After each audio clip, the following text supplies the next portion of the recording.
Thank you, Madam Speaker. I ask unanimous consent that several news editorials from coast to coast be made part of the record. Without objection, so ordered. Including one from New York Times that refers to this legislation as a, quote, a pretext to weaken environmental regulations, close quote, and, quote, a ruse to benefit pesticide manufacturers and farmers who find the regulation burdensome, close quote. Thank you, Madam Speaker. I yield 5 minutes to the gentleman from California, Mr. Ruiz. The gentleman from California is recognized for 5 minutes. Thank you. I thank Ranking Member DeFazio and Ranking Member Napolitano for bringing attention to this issue and for giving me time to speak.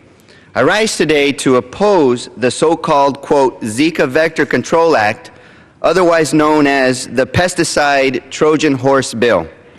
Madam Speaker, I am disappointed.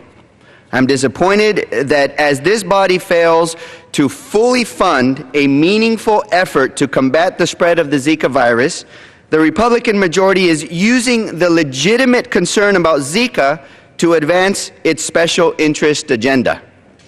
This Trojan horse was first called the Reducing Regulatory Burdens Act of 2015 and was only recently renamed the, quote, Zika Vector Control Act, quote, to play on fears over the Zika virus.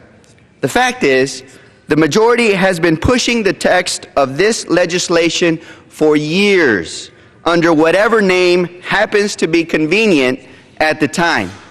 Each time they rename the bill, they merely find a different problem to manipulate to serve their same agenda. Let's be frank, this bill has nothing to do with combating Zika.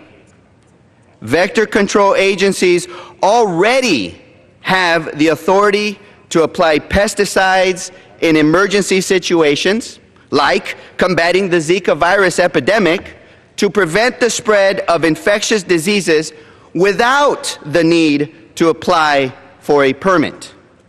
Instead of protecting the public's health, this bill actually does away with critical compliance oversight provisions that allow us to track when and where harmful pesticides are used. Without the ability to track where harmful pesticides are used, we are less able to prevent their negative impact or properly act when a mistake is made or when a harmful pesticide is inappropriately used.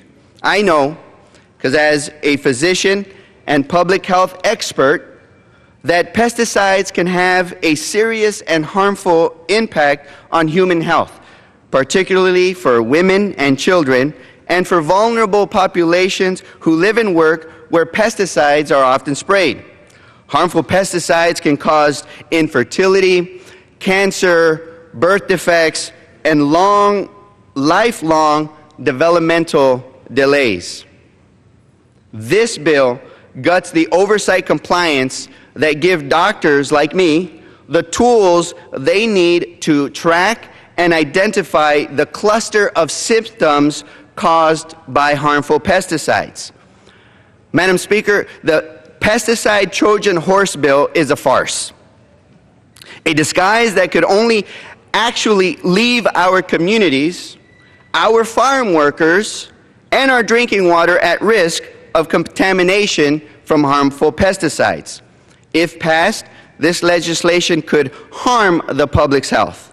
It will expose already vulnerable populations to greater risk without providing a single dime in funding or scrap of authority that doctors and scientists actually need to combat the spread of Zika. The pesticide Trojan horse bill is just another instance of political gamemanship in Congress that could have a disastrous impact on public health. Instead of actually working to control the spread of one public health crisis, this bill could make another public health problem even worse. Rather than spending our time on this bill that does nothing to strengthen Zika prevention efforts across the country, we should be working to pass legislation to fully fund efforts to contain and stop the virus before we adjourn. We need to put people above partisanship and solutions above ideology. I have said this time and time again, it's time for Congress to do its job. We must vote against this pesticide Trojan horse bill and for full funding that will fully combat the spread of Zika.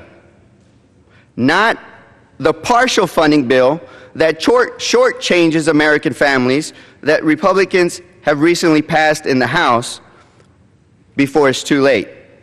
I yield back the balance of my time. The gentleman yields back. The gentlelady from California reserves, and the gentleman